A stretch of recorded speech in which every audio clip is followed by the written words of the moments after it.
होने जा रहा है। स्टार्ट करते हैं भाई, अब बिना टाइम वेस्ट किए अब पढ़ेंगे सीरियसली। अब चैट में मजाक थोड़ा सा कम, अब पढ़ाई, इसीलिए मैंने शुरू में आपको मौज मस्ती करा दी। सबसे पहली चीज क्या है बेटा कि लाइफ प्रोसेस क्या होते हैं। देखिए बेटा, कुछ ऐसे बेसिक इसेंशियल फंक्शन जो हमें करने होते हैं अपनी लाइफ को मेंटेन करने के लिए, अपनी लाइफ को सस्टेन करने के लिए, उसे हम बोलते हैं लाइफ प्रोसेस। बड़ा सिंपल है। जो भी चीज बेटा हमारी बॉडी कर रही है किस चीज के लिए, कि हमारी लाइफ चलती रहे, हमारी लाइफ मेंटेन रहे, हमारी लाइफ सस्टेन रहे, उसे हम लाइफ प्रोसेस। सेट हो गया दिमाग में? Simple. The basic and essential function या processes perform by living organisms to maintain their life. इसमें एक कंट्रोवर्शियल चीज आती है जो कि ऐसे एग्जाम में पूछा नहीं है। वो ये बोलते हैं क्या अमीबा के अंदर, सॉरी, वो ये पूछते हैं क्या वायरस के अंदर लाइफ प्रोसेस होते हैं। वायरस के बारे में पूछ लेते हैं क्या वायरस में लाइफ प्रोसेस होते हैं। तो बेटा वायरस आपको पता है कंट्रोवर्शियल है, वो लिविंग है नहीं है, इसके ऊपर बड़ी कंट्रोवर्सी रहती है, उससे सवाल नहीं आ रहे, उसको छोड़ते हैं। अपन सिंपल समझते हैं लाइफ प्रोसेस का मतलब वो इसेंशियल फंक्शन जो हमें करने होते हैं, the basic and essential function जो होते हैं for the maintenance and sustenance of life. चलिए बेटा, सबसे पहले हमें इस चैप्टर के अंदर 4 लाइफ प्रोसेस पढ़ने हैं। टोटल हमें कितने? 4 लाइफ प्रोसेस पढ़ने हैं डिटेल में। कौन कौन से सबको पता है? न्यूट्रिशन पढ़ना है, उसके बाद हम लोग रेस्पिरेशन पढ़ेंगे, उसके बाद ट्रांसपोर्टेशन पढ़ेंगे, उसके बाद एक्सक्रीशन, डिटेल में। अच्छा, पहले ना थोड़ा थोड़ा समझ लेते हैं भाई है क्या। सबसे पहली बात करते हैं न्यूट्रिशन की। न्यूट्रिशन से दिमाग में क्या आता है? खाना। तो न्यूट्रिशन बेटा यही है, the process of obtaining food and utilisation of food. क्या लिखा है? The process of obtaining and utilisation of food. अब बेटा इस कहानी समझो, जैसे हम और आप हैं, हम फूड कैसे ऑब्टेन करते हैं, हम फूड कैसे ऑब्टेन करते हैं बताओ? मम्मी देती हैं sir. Obtaining of food, the process of obtaining and utilisation of food. हम फूड कैसे ऑब्टेन करते हैं बेटा? किचन में खाना बना लेते हैं, पेड़ पत्ती खा लेते हैं, कई बार जानवर भी खा लेते हैं। पर यही हम बात करें प्लांट, वो कैसे फूड ऑब्टेन करते हैं? भाई वो तो अपना खाना खुद बनाते हैं? कैसे बनाते हैं? सनलाइट की प्रेजेंस में, क्लोरोफिल, कार्बन डाइऑक्साइड, वाटर। तो सबका बेटा खाना ऑब्टेन करने का तरीका अलग अलग है और उसको यूटिलाइज करना, उसको यूज करना, डाइजेस्ट करना, एब्जॉर्ब करना, इसका तरीका अलग होता है। यही हम न्यूट्रिशन के अंदर पढ़ेंगे। नेक्स्ट है बेटा हमारा रेस्पिरेशन। अब रेस्पिरेशन को लेके एक मिसकंसेप्शन होता है कि सांस लेने और सांस छोड़ने को हम रेस्पिरेशन, नहीं बेटा। आपने न्यूट्रिशन में क्या किया? खाना ऑब्टेन कर लिया। अब भाई खाना खा लिया, इससे क्या चाहिए? खाने से चाहिए मास्टर एनर्जी। तो रेस्पिरेशन वो प्रोसेस है जिसमें खाने को छोटे छोटे पार्ट में तोड़ के, खाने को छोटे छोटे पार्ट में तोड़ के उससे हम एनर्जी बनाते हैं। The process of breaking down of food to obtain energy. तीसरा प्रोसेस है बेटा ट्रांसपोर्टेशन। अब हमारी बॉडी के अंदर क्या होता है, बहुत चीजें इधर से उधर ट्रांसफर होती है। फॉर एग्जाम्पल, मैंने सांस अंदर ली, ऑक्सीजन गई मेरे अंदर। अब ये ऑक्सीजन मेरे दिमाग को भी चाहिए, मेरे पैर को भी चाहिए, है मेरे हाथ को भी चाहिए, मेरे नेल्स को भी, मेरे हिप्स को भी, हर चीज को चाहिए। तो ये ऑक्सीजन ब्लड के थ्रू हमारे सारे बॉडी पार्ट्स में पहुंच जाती है, यानी इसका क्या हुआ? ट्रांसपोर्टेशन हुआ। बेटा बॉडी की सारी सेल्स क्या करती है? वेस्ट निकालती हैं। बॉडी सेल से बना है, सारी सेल वेस्ट निकालती हैं। अब सारा वेस्ट बॉडी से बाहर जाना है, तो वो सारा वेस्ट ब्लड वेसल्स के थ्रू कैसे कहां आ जाता है? इधर उधर जाके निकल जाता है, मतलब ट्रांसफर होता है। कार्बन डाइऑक्साइड निकलता है, तो कार्बन डाइऑक्साइड ब्लड वेसल्स के थ्रू यहां आता है, हम एक्सेल करते हैं। तो इसको बोलते हैं ट्रांसपोर्टेशन। क्या लिखा है? The process of transfer of substance from one part of the body to the other parts. इसी ऑन कर दीजिए, ठीक है। इसके बाद नेक्स्ट हमारा क्या है? नेक्स्ट है हमारा एक्सक्रीशन। अब एक्सक्रीशन से मास्टर समझ में आ गया, पॉटी करना नहीं, उसको बेटा एक्सक्रीशन नहीं बोलते, वो इजेशन है, that is different thing. Excretion क्या है बेटा? कि बॉडी के अंदर जितने भी वेस्ट मटेरियल बने हैं उसको हम बाहर निकालते हैं। आप प्लीज पोटी को उससे एक्सक्रीशन से रिलेट मत करिए, that is egestion, that is a different process. Clear है? हिंदी हिंदी तो पढ़ा रहा हूं, और कैसे बताऊं? समझ में आया? तो एक्सक्रीशन क्या होता है? जिसमें बॉडी के वेस्ट प्रोडक्ट्स को हम बॉडी से बाहर निकालते हैं, वो इजेशन नहीं है। तो हमें पढ़ना है भाई, बॉडी के अंदर कार्बन डाइऑक्साइड बन रही है, उसको बाहर निकालना है, यूरिया वेस्ट बनता है, उसको बाहर निकालना है, वो सब पढ़ना है। तो शुरू करते हैं। सबसे पहला प्रोसेस हमारे पास क्या है? Nutrition. Let's start with nutrition. तो बेटा न्यूट्रिशन ना 2 तरह का होता है। एक होता है ऑटोट्रॉफिक न्यूट्रिशन, ऑटोट्रॉफिक न्यूट्रिशन, और एक होता है हमारा हेट्रोट्रॉफिक न्यूट्रिशन। ऑटोट्रॉफिक और हेट्रोट्रॉफिक। ऑटो वर्ड से क्या याद आता है? चलाने वाला ऑटो मत याद कर लेना। ऑटो मतलब जो चीज ऑटोमेटिकली हो जाए, खुद से हो जाए। तो ऑटोट्रॉफिक न्यूट्रिशन मतलब बेटा ऐसे ऑर्गेनिज्म जो अपना खाना खुद से बना ले फ्रॉम इनऑर्गेनिक सब्सटेंसेस। जैसे प्लांट का एग्जांपल लेते हैं, ग्रीन प्लांट्स का।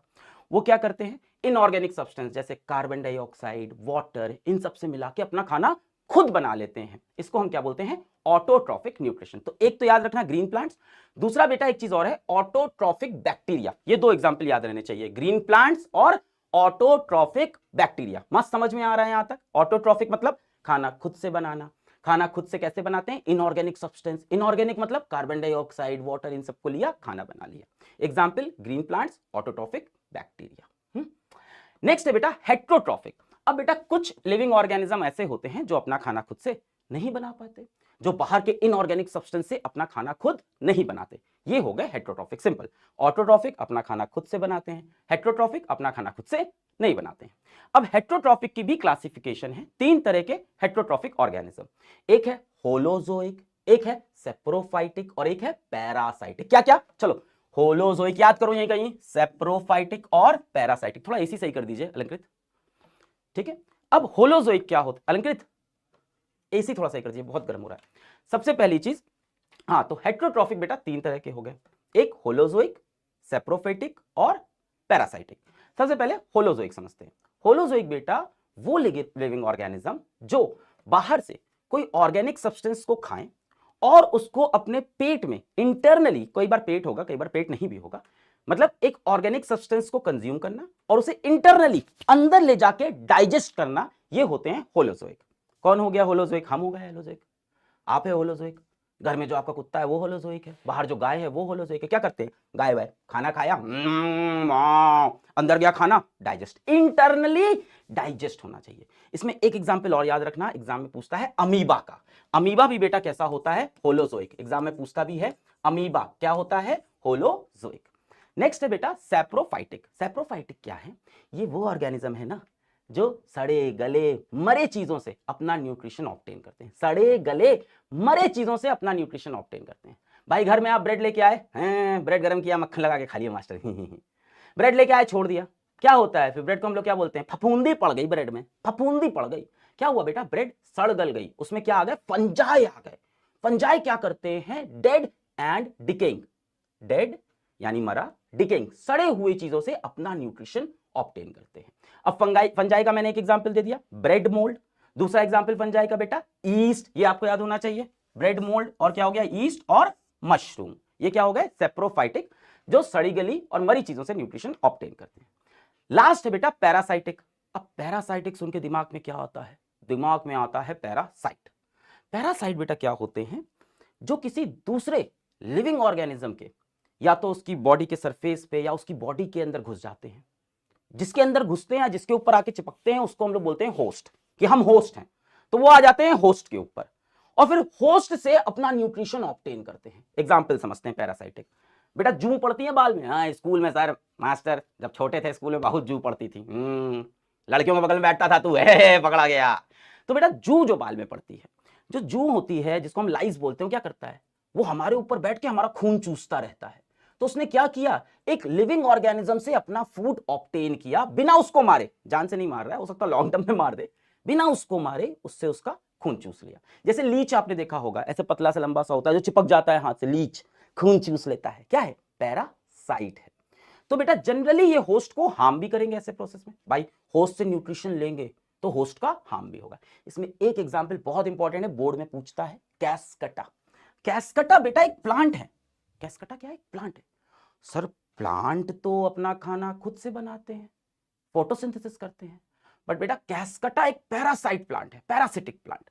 क्यों, क्योंकि कैस्कटा के अंदर क्लोरोफिल नहीं होता। याद रखना, कैस्कटा के अंदर क्या नहीं होता, क्लोरोफिल नहीं होता, क्लोरोफिल नहीं होता, इसलिए कैस्कटा क्या होता है, पैरासाइटिक। ये पूछ चुका है, कैस्कटा प्लांट होके भी पैरासाइटिक है क्योंकि उसके अंदर क्लोरोफिल नहीं तो फोटोसिंथेसिस नहीं कर पाता। इसी से ही करवा दीजिए, ठीक, यहां तक समझ में आया। अब बेटा हम लोग आगे चलते हैं, अब हम लोग न्यूट्रिशन डिटेल में पढ़ेंगे। तो हम लोग आगे बेटा ग्रीन प्लांट्स के ऊपर जो ऑटोट्रॉफिक न्यूट्रिशन करेंगे, अपना खाना खुद से बनाएंगे। अब ये खाना कैसे बनाते हैं, फोटोसिंथेसिस से। फोटोसिंथेसिस क्या होता है सबको पता है, बहुत बेसिक चीज है कि प्लांट्स क्या करता है, कार्बन डाइऑक्साइड ले लेता है, वाटर ले लेता है और इसको एनर्जी चाहिए। तो एनर्जी कहां से मिलती है, सनलाइट से मिलती है। तो भाई धूप की रोशनी आएगी, खाना उसी में बढ़िया बनेगा। खाना बनाने के लिए क्या करते हैं हम लोग, घर में स्टोव जलाते हैं कि नहीं, तो यहां पे बेटा स्टोव नहीं जलता, नेचुरल स्टोव है, सनलाइट। तो सनलाइट आई, कार्बन डाइऑक्साइड लिया प्लांट ने, वाटर लिया, और सनलाइट की प्रेजेंस में इन दोनों का रिएक्शन हुआ। पर ये रिएक्शन बेटा क्लोरोफिल वाले प्लांट्स में ही होगा, या प्लांट के उन्हीं जगह होगा जहां पे क्लोरोफिल है। In the presence of chlorophyll क्या बनेगा? खाना बनेगा। क्या बनेगा? खाना। प्लांट कैसे खाना बनाते हैं? ग्लूकोज बनाते हैं। क्या बनाते हैं? ग्लूकोज। आओ पढ़ लेते हैं। The process by which plants, बेटा याद रखना, by which plants, the process, ये देखिए एक नया प्लेटफॉर्म यूज कर रहे हैं इसलिए दिक्कत है। The process by which plants, green plants करते हैं basically, plants make their own food autotrophic from carbon dioxide, water, by using sunlight energy in the presence of chlorophyll. Chlorophyll होना बहुत जरूरी है, इज कॉल्ड फोटोसिंथेसिस। तो अब आ गया question कि क्या क्या इसेंशियल कंडीशन है फोटोसिंथेसिस के लिए, क्या क्या होना ही चाहिए फोटोसिंथेसिस के लिए। सबसे पहली चीज कार्बन डाइऑक्साइड होना चाहिए, दूसरी चीज वाटर होना चाहिए, तीसरी चीज सनलाइट होनी चाहिए, चौथी चीज क्लोरोफिल होनी चाहिए। ये चार चीजें होंगी तभी फोटोसिंथेसिस होगा। नेक्स्ट बेटा फोटोसिंथेसिस की ये रिएक्शन, मान लो एग्जाम में फोटोसिंथेसिस का 3 नंबर का सवाल आ गया, बेटा कुछ भी पूछा हो आप ये रिएक्शन चिपका के जरूर आना एग्जाम में। कुछ भी पूछा हो 3 नंबर में, कुछ भी पूछा हो, एसी से करा दो बहुत गर्म लग रहा है, कुछ भी पूछा हो आप क्या करना, ये रिएक्शन लिखाना। क्या रिएक्शन है? कार्बन डाइऑक्साइड मिला, वाटर मिला, in the presence of sunlight मिला, और क्लोरोफिल के प्रेजेंस में क्या हुआ? ये रिएक्शन हो गया। क्या बना? ग्लूकोज C6H12O6, और क्या निकला? थोड़ा सा पानी भी निकलता है। हाँ यार ये रिएक्शन ऐसे ही है, यहां पानी यूज भी हुआ, बाहर पानी निकलता भी है, और क्या निकलती है? Oxygen gas. अब देखो इस रिएक्शन को समझना होगा, मास्टर ये रिएक्शन कैसे हो रहा है, थोड़ा वॉल्यूम बढ़ा दीजिए ना आप उधर से। फिर मास्टर ये रिएक्शन कैसे हो रहा है, ठीक है मास्टर ये रिएक्शन कैसे हो रहा है, ये वाला रिएक्शन कैसे हुआ, आओ इसको समझते हैं। अब बेटा 3 स्टेप्स हैं क्लोरोफिल में, ये जो रिएक्शन होता है उसकी 3 स्टेप्स हैं फोटोसिंथेसिस के रिएक्शन के। कौन से 3 स्टेप है? पहला स्टेप सबसे पहले एब्जॉर्प्शन ऑफ सनलाइट, जो सनलाइट आई उसको प्लांट एब्जॉर्ब करता है। सबसे पहला step absorption of light energy by chlorophyll. तो सबसे पहले क्लोरोफिल ने क्या किया? सनलाइट को एब्जॉर्ब किया, absorption of light energy by chlorophyll. Step number 1, sunlight की जो एनर्जी है, लाइट एनर्जी, उसको एब्जॉर्ब किया। अब बेटा आप यहां देखो एक रिएक्शन हो रहा है, केमिकल रिएक्शन हो रहा है, केमिकल रिएक्शन है। तो बेटा सेकंड स्टेप में क्या होता है कि प्लांट ने जो लाइट एनर्जी एब्जॉर्ब की, ये केमिकल एनर्जी में कन्वर्ट हो जाती है, और केमिकल एनर्जी में कन्वर्ट होकर इस वाटर मॉलिक्यूल को स्प्लिट कर देती है। ये वाटर मॉलिक्यूल टूट जाता है, किसमें टूट जाता है? हाइड्रोजन और ऑक्सीजन में। भाई वाटर किससे बना है? हाइड्रोजन और ऑक्सीजन से। पहले स्टेप में क्या हुआ? लाइट एनर्जी आई, क्लोरोफिल ने एब्जॉर्ब किया। दूसरे स्टेप में क्या हुआ?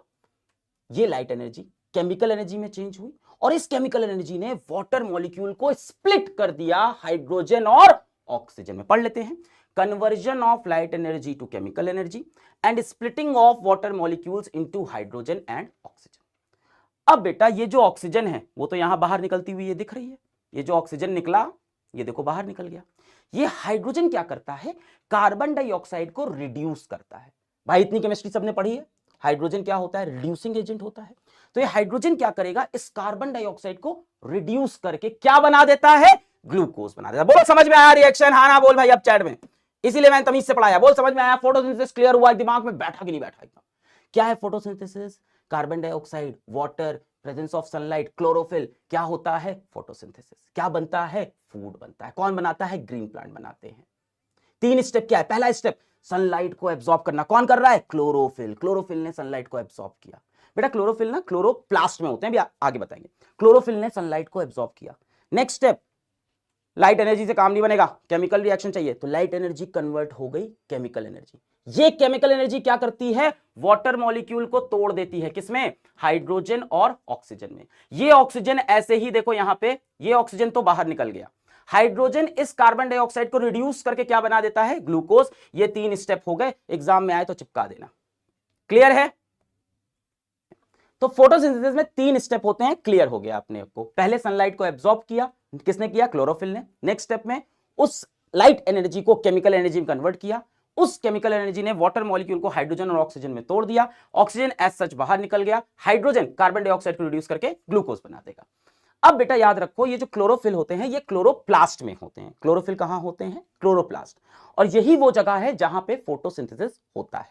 क्लोरोफिल आर प्रेजेंट इन, देखो क्लोरोफिल, क्लोरोप्लास्ट, याद रहेगा। Chlorophyll are present in chloroplast. Chloroplast क्या है बेटा? सेल थोड़ा बहुत पढ़ा होगा, 9th में थोड़ा बहुत देखा होगा। सेल में बेटा कुछ कुछ ऑर्गेनल्स होते हैं, जैसे माइटोकॉन्ड्रिया होता है, राइबोसोम्स होता है, वैसे ही एक ऑर्गेनल होता है क्लोरोप्लास्ट। ग्रीन कलर का ऑर्गेनल, कैसा? ग्रीन कलर का ऑर्गेनल होता है क्लोरोप्लास्ट, और उसी में क्या होता है? क्लोरोफिल। ठीक है, chlorophyll is present in the green colored organelle called chloroplast inside the plant cells. The leaves are green because they contain chloroplast. तो बेटा लीफ का जो हरा कलर है वो कौन देता है? क्लोरोप्लास्ट। फोटोसिंथेसिस की साइट अगर एग्जाम में पूछ लिया कि फोटोसिंथेसिस कहां पे होता है, तो क्या बताओगे? क्लोरोप्लास्ट में। अच्छा, एग्जाम में कैसे पूछता है? एग्जाम में पूछता है क्लोरोफिल किस ऑर्गेनल में होता है? क्लोरोप्लास्ट किस ऑर्गेन में होता है? Leaves of the plant. याद रखना, एग्जाम में पूछता है किस ऑर्गेनल में हुआ? क्लोरोप्लास्ट में। किस ऑर्गेन में हुआ? लीव्स में हुआ। ठीक है, अब बेटा आप यहां पे देखो, कार्बन डाइऑक्साइड भी चाहिए, वाटर भी चाहिए, ये कहां से मिलेगा? कार्बन डाइऑक्साइड कहां से मिलेगा? वाटर कहां से मिलेगा? तो पहले बात करते हैं कार्बन डाइऑक्साइड की। तो प्लांट की बेटा लीव्स होती है ना, प्लांट की जो लीव्स होते हैं, पत्ते होते हैं, इनमें ना छोटी छोटी ओपनिंग होती है, छोटी छोटी ओपनिंग होती है, जिसको हम बोलते हैं स्टोमेटा। क्या बोलते हैं? स्टोमेटा। प्लांट की पत्तियों पे छोटी छोटी ओपनिंग होती है, जिसे हम बोलते हैं स्टोमेटा। और स्टोमेटा जो ओपनिंग है, इसके इस ओपनिंग के खुलने और बंद होने को, इस ओपनिंग के, भाई कोई अगर छेद है तो उस छेद को खोलने और बंद होने को कंट्रोल करती हैं गार्ड सेल्स। ये यहां पे दिख रही है राजमे जैसी सेल, ये देखो राजमे जैसी सेल दिख रही है, राजमा, उसको बोलते हैं गार्ड सेल। और ये गार्ड सेल कंट्रोल करती हैं स्टोमेटा के खुलने को और बंद होने को। तो होता क्या है, मान लो ये प्लांट की लीफ है, क्या है इस पे? गार्ड सेल्स हैं। क्या है इस पे? Guard cells. गार्ड सेल्स ने बाहर से पानी एब्जॉर्ब किया, क्या किया? पानी ले लिया, पानी डिफ्यूज हो गया सराउंडिंग से। अब बेटा किसी चीज में अगर पानी जाएगा तो वो चीज क्या होगी? फूल के मोटी हो जाएगी। तो बेटा ये क्या करती है? पानी जैसे इसके अंदर आता है, मॉइस्चर जैसे इसके अंदर आता है, ये स्वेल हो जाती है, और जब ये स्वेल होती है तो ऐसे खुल जाती है। तो उस तरह से स्टोमेटा पोर खुल जाता है, इसको स्टोमेटल पोर भी बोल सकते हैं। स्टोमेटा खुल जाता है कब? गार्ड सेल्स कहां पे है? लीफ पे, लीफ के सरफेस पे। लीफ पे क्या है? Guard cell. अब गार्ड सेल क्या कर रही है? पानी एब्जॉर्ब करेगी, और पानी एब्जॉर्ब करके स्वेल हो जाएगी और खुल जाएगी। खुला तो बेटा स्टोमेटा खुल गया, स्टोमेटा खुला तो कार्बन डाइऑक्साइड गई अंदर, और यही कार्बन डाइऑक्साइड हम यूज करेंगे फोटोसिंथेसिस में। अब बेटा कार्बन डाइऑक्साइड ले लिया, ले लिया, ले लिया, हो गया काम। अब ये गार्ड सेल पानी को लूज करती है। कोई चीज पानी लूज करेगी तो पतली हो जाएगी, तो बेटा ये श्रिंक करती है और ये पोर क्लोज हो जाता है। तो opening and closing of stomata is regulated by guard cell. याद रहेगा, गार्ड सेल मॉइस्चर एब्जॉर्ब करेगी, स्वेल हो जाएगी, कार्बन डाइऑक्साइड अंदर चला जाएगा। फिर गार्ड सेल क्या करेगी? पानी को लूज करेगी, श्रिंक हो गई और स्टोमेटा बंद हो जाएगा। ठीक है, absorb H2O, swell, stomata open, H2O lost, shrink, stomata close. तो ये याद रखना। ठीक। अच्छा, CO2 enters through stomata. Stomata क्या है? Tiny pores present on the surface of the leaf. Tiny pores कहां पे होते हैं? Surface of leaf. तो भाई कार्बन डाइऑक्साइड समझ में आ गया, कहां से आ रहा है? लीफ के ऊपर कार्बन डाइऑक्साइड स्टोमेटा में जा रही है। नेक्स्ट चीज है वाटर। अब वाटर कहां से आया? देखो प्लांट वाटर कहां से लेता है? सबको पता है, सॉइल से। तो सॉइल से वाटर ले लेता है ना। अब कैसे लेता है सॉइल से वाटर, ये आगे पढ़ेंगे ट्रांसपोर्टेशन में कि पानी कैसे लेता है, आगे पढ़ेंगे। तो पानी वो सॉइल से लेता है। जब पानी लेता है बेटा, तो पानी के साथ साथ क्या क्या चीजें और चली जाती है? नाइट्रोजन चला आता है, फास्फोरस चला आता है, मैग्नीशियम चला आता है, ये सारी चीजें भी आ जाती है। तो आपको एक चीज इसमें याद रखनी है, एक तो सॉइल से पानी लेता है, साथ में क्या क्या कुछ मिनरल्स आ जाते हैं। कौन से मिनरल्स? नाइट्रोजन आ गया, फास्फोरस आ गया, मैग्नीशियम आ गया। और नाइट्रोजन जो बेटा वो हमेशा नाइट्रेट्स और नाइट्राइट्स के फॉर्म में आता है, ये पूछ लेता है बोर्ड में। तो water taken up by roots from soil, कैसे आता है? रूट्स के थ्रू आता है, जाइलम से आता है एक्चुअली, ये हम लोग ट्रांसपोर्टेशन में पढ़ेंगे, जाइलम के थ्रू। तो water taken up by roots by soil, nitrogen, phosphorus, magnesium and iron are also taken. Nitrogen is taken in form of nitrates and nitrites. अब बेटा फोटोसिंथेसिस में प्लांट ने क्या बनाया? सर खाना बनाया, ग्लूकोज बनाया, है ना। अब मान लो प्लांट जो ग्लूकोज बनाई है पूरा तो एक बार में खा नहीं जाएगा, पूरा तो यूटिलाइज नहीं होगा। तो जो ग्लूकोज प्लांट यूटिलाइज नहीं करता उसको वो स्टोर कर देता है, उसको वो स्टोर कर देता है in the form of starch. किस फॉर्म में? स्टार्च। ये याद रखना, बोर्ड में पूछ लेता है कि जो ग्लूकोज, ये ग्लूकोज बनाया, जो ये ग्लूकोज बनाता है उसको ये स्टोर कर देता है in the form of starch.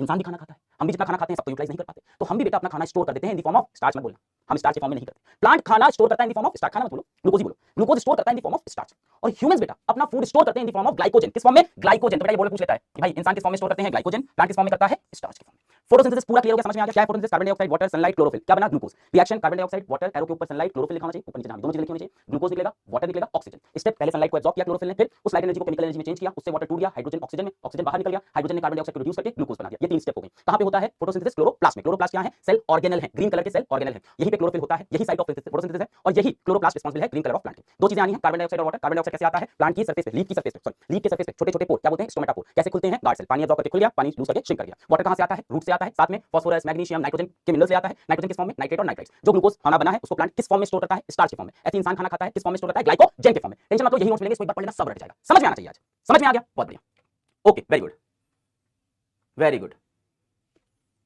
Very very good, very good.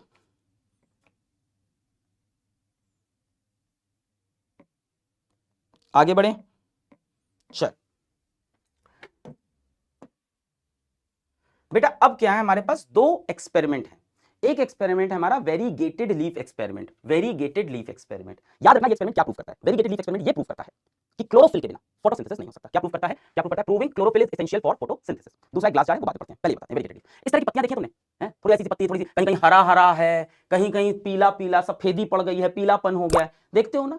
Plant की कुछ लीव्स होती हैं जिनमें कुछ कुछ जगह हरा है, कुछ कुछ जगह हरा नहीं है। अब मुझे बताओ, जहां हरा है, हरे का मतलब क्लोरोप्लास्ट, हरे का मतलब क्लोरोफिल। मतलब बेटा यहां पे क्लोरोफिल है, यहां पे क्लोरोफिल है, यहां पे क्लोरोफिल है, यहां पे क्लोरोफिल, यहां पे, और बाकी जगह पे क्लोरोफिल नहीं है। ठीक, यानी इन पार्ट्स में खाना स्टोर हुआ होगा, ग्लूकोज स्टोर हुआ होगा। यानी यहां पे बेटा अगर क्लोरोफिल है, हरा मतलब क्लोरोफिल, क्लोरोफिल, हरा मतलब क्लोरोफिल, और क्लोरोफिल का मतलब बेटा यहां पे ग्लूकोज स्टोर हुआ होगा। यानी यहां पे क्या होगा? स्टार्च।